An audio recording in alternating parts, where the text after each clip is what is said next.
पंजाबी ज़ुबान के मशहूर अवामी शायर बाबा बुल्ले शाह की पैदाइश 1680 में रियासत बहावलपुर पाकिस्तान के एक गांव उच्च गलियां में हुई।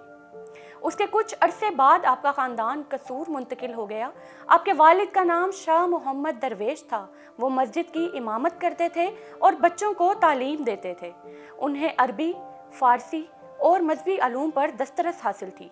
बाबा बुल्ले शाह का असल नाम अब्दुल्ला शाह था, जो बिगड़कर बुल्ला शाह और बुल्ले शाह हो गया और वो इसी नाम से मशहूर हुए और यही नाम ख़ास व आम की ज़ुबान पर गूंजने लगा। बुल्ले शाह ने इब्तदाई तालीम अपने वालिद से हासिल की। चंद दूसरे उसातिज़ा से इल्म हासिल करने के बाद इल्म इरफान की जुस्तजू और तड़प आपको हज़रत शाह अनायत कादरी के दरवाजे पर ले आई। शाह अनायत तसव्वुफ़ के कादरी सिलसिले से ताल्लुक़ रखते थे, ज़ात के लिहाज से अराई थे और बहुत सी फ़ारसी किताबों के मुसन्निफ़ थे। वो दूसरे सूफिया की तरह तर्के दुनिया नहीं थे, बल्कि खेती बाड़ी और बागबानी करते थे। कसूर में मुकीम थे, लेकिन हाकिम से मुखालफत की वजह से लाहौर मुंतकिल होना पड़ा और फिर लाहौर के ही होकर रह गए। बुल्ले शाह का बचपन गांव में मवेशी चराते हुए गुजरा। वालिद इमाम मस्जिद थे और इमाम मस्जिद की हैसियत उस दौर में गांव के दूसरे हुनरमंदों, मोची, नाई और जुलाहों के बराबर ही थी। यही वजह है कि बुल्ले शाह का माशरे के पिसे हुए तबकात के हवाले से न सिर्फ गहरा मुशाहिदा था, बल्कि आप खुद उन हालात से गुजरे थे। इसी मुशाहिदे और तजर्बे ने आगे चलकर बेबाक शायराना असलूब की बुनियाद रखी। अगर उस दौर का जायजा लिया जाए तो 17वीं और 18वीं सदी बरे सगीर का पुरआशोब दौर था। उस दौर ने नादिर शाह और अहमद शाह अब्दाली की तबाहकारियां भी देखी, दिल्ली को उजड़ते हुए देखा। लाखों इंसान उस कत्लो गारत की भेंट चढ़ गए। दूसरी जानिब ये औरंगजेब आलमगीर की मजहबी जुनूनियत का दौर था, जिसमें बादशाहत के जबर को मलाइयत में डुबोकर लोगों पर मुसल्लत करने की कोशिश की जा रही थी। आलमगीर के बारे में इब्ने इंशा का मशहूर जुमला है कि दीन और दुनिया दोनों पर नजर रखता था, ना इसने कोई नमाज छोड़ी और ना किसी भाई को छोड़ा। अवाम के साथ सलूक में मजहब को अहमियत दी जाने लगी और मजहबी तासुबात को उभारने की कोशिश की गई। जबरो इस्तबदाद और जुल्म ना इंसाफी को नमाज, रोजे और टोपियां सीने जैसे अलामती कामों में लपेट कर रवा रखा जाने लगा, जिस पर उसे औरंगजेब रहमतुल्लाह अलैह कहा जाने लगा। यूं समझिए कि वो उस दौर की ज़ियाउल हक़ी थी, जिसमें मजहबी पेशवाओं को भी जबर का मौका मुयस्सर आया। उसी अहद में पंजाब ने बुल्ले शाह 1680 से 1757 तक का दौर और वारिस शाह 1722 से 1798 तक का दौर को जन्म दिया। सिंध की धरती पर शाह लतीफ़ भटाई 1689 और 1752 और सचल सर मस्त 1739 से 1826 ने ना मिटने वाले नकूश छोड़े। पश्तो जुबान में रहमान बाबा 1653 और 1711 तक के दौर अवाम की आवाज़ बनकर उभरे। उर्दू में ख्वाजा मीर दर्द 1721 से 1785 तक के दौर में और मीर तकी मीर 1723 से 1810 तक के दौर में अजीम शेरी रवायत को मजबूत बुनियादें फराहम की। लेकिन ये एजाज़ सिर्फ बुल्ले शाह के हिस्से में आया कि उनके अशार, काफियाँ और दौड़े सिर्फ पंजाब में ही नहीं, बल्कि सिंध, राजस्थान और हिंदुस्तान के दूसरे इलाकों में लोगों के दिल की आवाज़ बन गए और उस अजीम शायर की आवाज़ हिंदुस्तान के हर कोने और हर लहजे में गूंजी। बुल्ले शाह की शायरी और ज़िंदगी मजहबी मुल्लाओं और पंडितों से नबरदाज़मा थी। फरसूदा ज़ात पात का निज़ाम और तबकाती तफरीक को आपने ख़ास तौर पर हदफ़ तनकीद बनाया। घिसे पिटे किताबी इल्म से निकल कर समाज की जिंदा हकीकतों को मौज़ूए बहस बनाया। मजहबी बुनियादों पर नफरत और झगड़े पैदा करने वाले मुतासिब और जुनूनी मजहबियों के खिलाफ आवाज़ बुलंद की और तमाम इंसानों को एक इंसानी बरादरी करार दिया। आप जब शाह अनायत के मुरीद हुए तो उस पर भी उनकी बरादरी और मुल्लाओं ने हंगामा खड़ा कर दिया, क्योंकि आप सैयद थे, आले नबी औलादे अली से ताल्लुक़ रखते थे। लेकिन शाह अनायत ज़ात के अराई थे, जो कमतर और घटिया समझी जाती थी। ये बात उनकी बरादरी और मजहबी ठेकेदारों के लिए काबिल कबूल नहीं थी कि एक आला ख़ानदान और काबिल फ़ख्र निस्बत का हामिल शख्स किसी निचली ज़ात के किसी फ़र्द का मुरीद हो। लेकिन आपने अपने सैयद होने को ठुकरा दिया और सबकी मुखालफत मोल लेकर शाह अनायत को मुर्शिद मान लिया और उस नस्ली तफाखुर से निकलकर अपनी तश्कीलें नो की और एक नए इंसान के रूप में सामने आए जो माजी के तमाम तासुबात से पाक हो चुका था। इस हवाले से उनके अशार देखिए।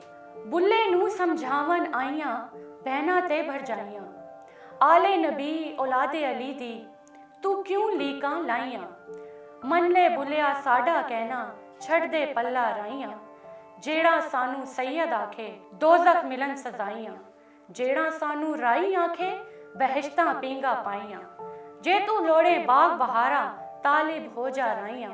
इस बगावत पर आपको ख़ानदान ज़ात और अपने हम मजहबियों की शदीद मुखालफत मोल लेना पड़ी, लेकिन आप डटे रहे। न सिर्फ ये कि हर किस्म का लान तान बर्दाश्त किया, बल्कि अपनी शायरी और अमल से उसका जवाब भी दिया। इसी दौर में जब आप नस्ली तफाकुर को खाक में मिलाने के पादाश में ज़ेरे अताब थे, आपने गधे पाल लिए, जो उस दौर में सबसे निचले तबके का काम था और कोई बाइज्जत शख्स ये काम नहीं कर सकता था। लेकिन बुल्ले शाह अपने आप को उस समाज के निचले तरीन तबके में ले आए और उसका अमली हिस्सा बन गए। यहाँ तक कि लोग आपको खोतियाँ वाला कहकर पुकारने लगे। दकियानूसी रसूम और रवाज और रवायती बंधन आपको कभी भी पसंद न थे। जिंदगी के हर मोड़ पर उनको तोड़कर आपको खुशी मिलती थी।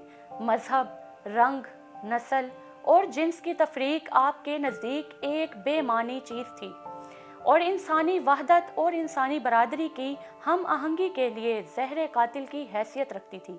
आपके हवाले से मशहूर है कि हिजड़ों के साथ घुल मिल जाते, उनके साथ नाचना शुरू कर देते, यहाँ तक कि चौकों और चौराहों में मजमे के सामने भी हिजड़ों के साथ नाचते। उनका ख़ानदान और बरादरी इस बात से नाला रहते कि बुल्ला हर कदम पर उनकी बेइज्जती का बाइस बन रहा है। शाह अनायत का मुरीद होने के बाद गधे पालना और अब हिजड़ों के साथ नाच गाना, लेकिन आप अपनी सरमस्ती और धुन में चलते चले जा रहे थे। बुल्ले शाह से कबल भी शोरा ने मजहबी पेशवाओं की चीरा दस्तियों को हत्वे तनकीद बनाया है, लेकिन जिस बहादुरी, जुर्रत और दलेरी से बुल्ले शाह ने इन मजहबी ठेकेदारों को रद्द किया है, इसकी मिसाल मिलना मुश्किल है। मुल्ला ते मशालची दोहा इको चित, लोकां कर दे चानना ते आप अनेरे विच। इसी तरह उन मुल्लाओं की आलमाना इस्लाहात और फरसूदा किताबों की बेमानी तकरार से तंग आकर यूं उनका पर्दा फाश करते हैं। इल्मो पे कज़इये होर अखी वाले अन्नी कोर, फड़ लिए साते छठे चोर दवी जहाने होया ख्वार। ये बुल्ले शाह ही था जिसने राम रहीम के कदीमी झगड़े को रद्द करके असली मसले की जानिब तवज्जो मबजूल करवाई और उस तनाज़े को बेमानी करार दिया जो मुल्लाओं का घड़ा हुआ है और जिसका जदीद अहद के तकाज़ों से कोई ताल्लुक नहीं है। किथे रामदास किथे फतेह मोहम्मद, एहो कदीमी शोर निपट गया दोहों दा झगड़ा, निकल पया कोई होर। अपने अहद की अफरा तफरी, समाजी गिरावट और लूट मार को बुल्ले शाह ने इन अल्फाज में बयान किया है। उल्टे होर जमाने आए तामे भेद सजन दे पाए, कां लगड़नू मारन लगे चिड़िया जरे ढाए, प्यो पुत्रा इतफाक न काई धिया नाल न माए, आपनिया विच उल्फत नाही क्या चाचे क्या ताए, सचियां नू पए मिलदे थके झूठे कोल बहाए। कहते हैं एक मर्तबा आप हुजरे में बैठे थे, रमज़ान का महीना था। आपके कुछ मुरीद हुजरे के बाहर बैठे गाजरे खा रहे थे। करीब से चंद रोज़ादार मुसलमान गुजरे तो उन्हें रमज़ान में इस तरह रोज़ाखोरी पर शदीद गुस्सा आया। बोले, शर्म नहीं आती, रमज़ान के महीने में चर रहे हो। मुरीदों ने कहा, जाओ भाई मोमिनों, भूख लगी है इसीलिए खा रहे हैं। मोमिनों को शक हुआ कि शायद ये मुसलमान नहीं हैं। उन्होंने पूछा कि तुम हो कौन? मुरीदैन बोले, मुसलमान हैं। क्यों, मुसलमानों को भूख नहीं लगती? ये सुनना था कि वो मोमिनीन जो घोड़ों पर सवार थे नीचे उतर आए और मुरीदों की खूब पिटाई की और हुजरे में जाकर आपसे पूछा, अरे तू कौन है? आपने हाथ के इशारे से उन्हें जाने का कहा। उन्होंने दोबारा पूछा, तू कौन है, बोलता क्यों नहीं? आपने फिर जाने का इशारा किया। वो आपको दीवाना समझकर चले गए। थोड़ी देर के बाद मुरीद हुजरे में दाखिल हुए और शिकायत की کہ انہوں نے ہمیں مارا ہے۔ آپ نے کہا تم لوگوں نے ضرور کوئی قصور کیا ہوگا۔ مرید بولے نہیں حضور، ہم نے کچھ نہیں کیا۔ انہوں نے تم سے کیا پوچھا تھا؟ مریدین نے بتایا کہ انہوں نے پوچھا تھا کہ تم کون ہو؟ تو ہم نے کہا مسلمان ہیں۔ بلے شاہ نے کہا کچھ بنے ہو تو مار کھائی ہے نا؟ ہم کچھ نہیں بنے، ہمیں کسی نے کچھ نہیں کہا۔ بلے شاہ کون ہے؟ اس بارے میں آپ نے خود شعری پیرائے میں یوں اظہار خیال کیا ہے: بلیا کی جانا میں کون، نہ میں مومن وچ مسیتاں، نہ میں وچ کفر دیاں ریتاں، نہ میں پاکاں وچ پلیتا، نہ میں موسیٰ نہ فرعون۔ بلیا کی جانا میں کون، نہ میں وچ پلیتی پاکی، نہ میں وچ شادی غمناکی، نہ میں آبی نہ میں خاکی، نہ میں آتش نہ میں پون۔ بلیا کی جانا میں کون، نہ میں بھیت مذہب دا پایا، نہ میں آدم ہوا جایا، نہ کچھ اپنا نام دہرایا، نہ وچ بیٹھن نہ وچ بھون۔ بھلیا کی جانا میں کون، اول آخر آپ نو جانا، نہ کوئی دوجا ہور پہچانا، میں تو ود نہ کوئی سیانا۔ بلیا او کھڑا ہے کون، بلیا کی جانا میں کون۔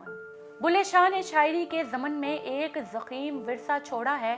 پنجابی کی تمام اہم اصناف کافی سی، حرفی، گنڈھا، اتھواڑے، دوہڑے اور 12 ماہے ان کے کلام میں شامل ہیں۔ ایک مختصر سے تعارف میں ان کے کلام، فکر، زندگی اور اس عہد کے حالات کی جانب محض اشارہ کرنا ہی ممکن ہو سکتا ہے، اور اس میں بہت سے پہلوؤں کا رہ جانا بھی یقینی ہے۔ بلے شاہ اپنے عہد کے سماجی اور مذہبی جبر کے خلاف ایک انتہائی توانا آواز تھے، جو اپنے عہد کے تقاضوں سے ہم آہنگ ہو کر جدوجہد کرتے تھے۔ آپ کی اعلیٰ انسانی اقدار اور فکر و عمل کے باعث ہندو، مسلمان، سکھ اور مختلف عقیدوں سے تعلق رکھنے والے لوگ ان سے یکساں محبت رکھتے ہیں۔ بلے شاہ کی وفات 1757 میں ہوئی۔ بلے شاہ کی موت کے وقت ان کے انقلابی فکر و عمل کے باعث ملاؤں نے انہیں برادری کے قبرستان میں دفن کرنے سے انکار کر دیا تھا۔ ان پر کفر کا فتویٰ لگا کر ان کا جنازہ پڑھنے سے بھی انکار کر دیا تھا۔ ویسے بھی بلے شاہ کو ان مداریوں کی، ان بیہودہ رسومات کی ضرورت بھی کہاں تھی؟ وہ تو آج بھی اپنے کروڑوں عقیدت مندوں اور مداحوں کے دلوں میں زندہ ہیں۔ وہ تو خود کہتے ہیں: بلے شاہ اساں مرنا ناہی، گور پیا کوئی ہور۔